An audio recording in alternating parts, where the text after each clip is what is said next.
El 7 de julio en Millersville, Maryland, el sol veraniego iluminaba un tranquilo vecindario, enmascarando la atrocidad que había ocurrido tras las paredes de una casa familiar. Todo comenzó con una llamada aparentemente rutinaria. Latrice, la esposa de Eric Banks Jr., reportó la posible desaparición de su hijo de 15 años, Dawson. Dos oficiales de policía se dirigieron a la residencia, sin sospechar que estaban a punto de enfrentarse a uno de los casos más perturbadores de sus carreras. Al llegar, golpearon la puerta. Desde el interior, se escuchaban fuertes golpes procedentes del piso superior, pero nadie respondía de inmediato.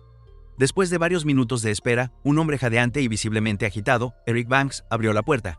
Con una sonrisa forzada, intercambió saludos con los agentes. «¿Qué tal? ¿Todo bien?», dijo, intentando proyectar normalidad. Eric era un veterano de los Marines de los Estados Unidos con 10 años de servicio y, de manera crucial, un oficial activo del Departamento de Policía de Baltimore desde 2018. Pensó que su experiencia le daría las herramientas para manejar la situación. Explicó a los oficiales que él y su esposa, Latrice, tenían órdenes de protección mutuas, impuestas ese mismo día por un juez, lo que les prohibía cualquier contacto sin una escolta policial. Dawson, que no era su hijo biológico, tenía la custodia asignada a Latrice y ese día debía empacar sus cosas para irse con su madre a Arizona. La desaparición del adolescente justo cuando iban a mudarse era, según Eric, un dramático giro del destino. El chico, abrumado por la separación, había huido por la puerta trasera con su mochila. Los oficiales, Sutton y Adams, escucharon con atención, pero una creciente inquietud comenzó a apoderarse de ellos. La historia era extraña. ¿Por qué un adolescente sin teléfono, en el día que debía reunirse con su madre bajo supervisión policial, simplemente huiría? Eric, sentado en el sofá junto a sus dos hijos pequeños, Ivan de 5 años y Tristan de 3, insistía en su relato, sugiriendo incluso revisar el sistema de seguridad ADT que, según él, mostraría la salida del joven. La investigación inicial en el vecindario no arrojó pistas. Los oficiales, cada vez más sospechosos, decidieron regresar y confrontar a Eric de manera más directa. Fue entonces cuando Eric desplegó un elaborado álibi, tejido en los minutos previos. Con voz emocionada, describió un desgarrador corazón a corazón con Dawson ese mismo día, en el que el adolescente supuestamente expresó su angustia por la separación, sintiéndose dividido entre sus dos hogares. Eric pintó el cuadro de un padre comprensivo y un hijo confundido. Pero los agentes no estaban convencidos. En un intento por descartar posibilidades, le pidieron permiso para registrar la casa, solo para asegurarse de que Dawson no estuviera escondido en algún rincón.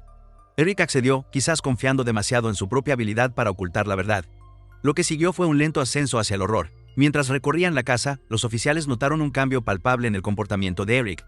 Su respiración se volvió entrecortada, su lenguaje corporal tenso. Insistía en acompañar a los agentes, casi pegado a ellos, mientras subían al tercer piso hacia el dormitorio principal. El aire se volvió más pesado, más cargado. Al entrar en la habitación, la mirada del oficial Adams se fijó en algo extraño, una pequeña puerta o panel en la pared, que parecía ser el acceso a un espacio de almacenamiento ático.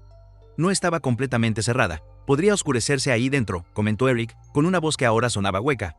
El oficial Adams se acercó, encendiendo su linterna. Lo que vio al iluminar ese hueco en la pared hizo que el tiempo se detuviera. Allí, dentro de la cavidad, yacía el cuerpo sin vida de Dawson, ya frío al tacto. El chico estaba en posición fetal, sin camisa, sus jeans empapados de una humedad de origen desconocido. Eric, en su apresuramiento por recibir a la policía, había olvidado sellar completamente la tumba improvisada donde había escondido a su hijastro.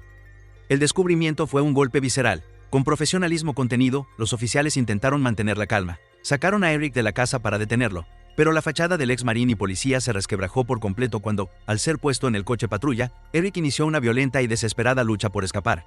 Suplicó, con lágrimas de manipulación: «Solo déjenme besar a mis niños», antes de forcejear brutalmente con el oficial Sutton. Utilizó su conocimiento policial para manipular las esposas e, en un momento de caos puro, intentó desarmar a la gente, sus dedos engarzados en la culata del arma de servicio, casi logrando sacarla de la cartuchera. Solo la restricción de las esposas y la llegada de refuerzos evitaron una tragedia mayor. Mientras tanto, en la casa, los paramédicos intentaron en vano reanimar a Dawson. Era demasiado tarde. La autopsia posterior revelaría la cruda verdad: muerte por asfixia, probablemente estrangulamiento, con evidentes moretones en su rostro que contaban una historia de lucha. La narrativa del suicidio que Eric comenzaba a construir se desmoronaba ante la evidencia forense. La investigación se profundizó en la estación de policía. Latrice, destrozada, describió a Dawson como un chico dulce, tranquilo, nunca problemático ni dado a las peleas. Su testimonio desmontaba cualquier teoría de una discusión que hubiera escalado. Luego, con una ternura y paciencia exquisitas, una entrevistadora forense especializada habló con Ivan, el hijo de 7 años de Eric. En la sala segura, entre dibujos, el niño pequeño comenzó a revelar fragmentos de la pesadilla que había presenciado. Dijo haber visto a su papá llevando a DJ arriba, y luego, con una calma aterradora, contó a su madre después: DJ no roncaba, no se movía, y que su papá les había ordenado a él y a Tristan esconderse en el baño y taparse los ojos cuando la policía llamó a la puerta. Mientras tanto, Eric era sometido a un interrogatorio magistral en la sala 2B.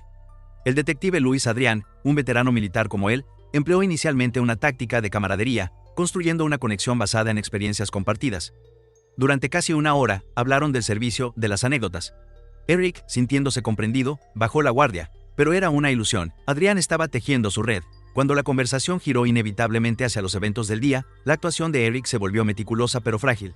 Comenzó a mirar al techo mientras narraba, un signo clásico de fabricación. Presentó una historia increíblemente compleja, él, desesperado por su vida que se desmoronaba, separación. Suspensión del trabajo, había decidido suicidarse, pero, en una coincidencia macabra, afirmó que había encontrado a Dawson ya muerto en la bañera, habiéndose quitado la vida por su cuenta.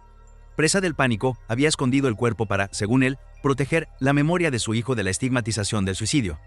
Era un relato rebuscado, lleno de lagunas y demasiado convenientes giros del destino. El detective Adrián, paciente, dejó que la historia se desarrollara. Luego, cambió de táctica. La camaradería se evaporó. Con una mirada firme, confrontó a Eric sobre los valores de honor e integridad de los marines, valores que ahora veía pisoteados. Y luego, soltó la bomba. La autopsia dice que fue estrangulado. La reacción de Eric fue explosiva, pero no de dolor, sino de negación iracunda y defensiva. Jamás, ni en 1.000.000 de años, DJ no fue estrangulado, gritaba. Sin una lágrima, solo furia y evasivas. Era la rabia de un hombre acorralado por la evidencia, no la angustia de un padre inocente. Adrián siguió presionando, alternando entre la confrontación dura y un enfoque empático, ofreciéndole la catarsis de la confesión. Esto es algo con lo que tendrás que vivir el resto de tu vida. Va a perseguirte cada noche, le dijo, buscando la grieta en su armadura. Eric se mantuvo firme en su negativa, aunque su historia era ya un castillo de naipes. Incluso cuando se quedó solo en la sala de interrogatorios y finalmente descubrió la cámara oculta en la que había estado siendo observado, su mirada fue de derrota, no de inocencia. Había interpretado su papel hasta el final, pero el guión era insostenible. La evidencia era abrumadora, el cuerpo oculto, las mentiras a la policía, el testimonio de su hijo pequeño, los hallazgos de la autopsia y su violenta resistencia al arresto, que incluía el intento de tomar el arma de un oficial. Ante la perspectiva de un juicio, la fachada se derrumbó definitivamente. Eric Banks Jr. aceptó un acuerdo de culpabilidad por el asesinato en segundo grado y por intentar desarmar a un oficial de policía. El 4 de octubre de 2022, la justicia emitió su veredicto final. Eric Banks, el ex marín, el ex oficial de policía, el hombre que intentó usar su entrenamiento para esconder un crimen monstruoso tras una pared, fue sentenciado a 42 años de prisión. Si cumple la condena completa, el año de su posible libertad sería 2064. Para entonces, sus hijos pequeños habrán crecido, y la memoria de Dawson, el adolescente dulce y tranquilo que solo quería paz para su familia, perdurará como un trágico testimonio del horror que puede esconderse tras la puerta de cualquier hogar, y del abismo al que puede llevar la desesperación y la ira humanas. La historia, extraída de las frías imágenes de una cámara corporal y los estériles informes de un caso, se convierte en una narrativa sobre la traición, la mentira y la búsqueda implacable de una verdad que, por más oscura que sea, siempre termina por salir a la luz. Finalmente, las puertas de la institución penitenciaria se cerraron tras Eric Banks, aislando su mundo al tamaño de una celda. Allí, en el silencio forzado, lejos del uniforme que una vez vistió con orgullo y de los hijos a quienes en su locura quiso besar por última vez, es donde verdaderamente comenzaría su sentencia. Cada noche, en la oscuridad, el eco de sus propias mentiras y el recuerdo ineludible del cuerpo sin vida de Dawson en aquel angosto hueco en la pared se convertirían en sus únicos compañeros. El detective Adrián tenía razón, el peso de sus actos no se mide en años, sino en la carga perpetua de una conciencia que nunca encontrará paz. Mientras tanto, la vida, con su tenaz persistencia, continúa su curso. Latris y sus hijos pequeños, Ivan y Tristán, enfrentan el largo camino de reconstruir sus vidas desde las cenizas de una traición familiar tan íntima como brutal. El recuerdo de Dawson, sin embargo, no se confina a la tragedia de su final. Perdura en la sonrisa que compartía, en su voluntad de ayudar a los demás y en el amor inquebrantable de una madre que lucha por honrar su memoria buscando justicia, no venganza. Su historia se convierte en un sombrío recordatorio de que el monstruo no siempre habita en las sombras anónimas, a veces, vive en la casa de al lado, viste un uniforme y habla el lenguaje de la autoridad y la confianza.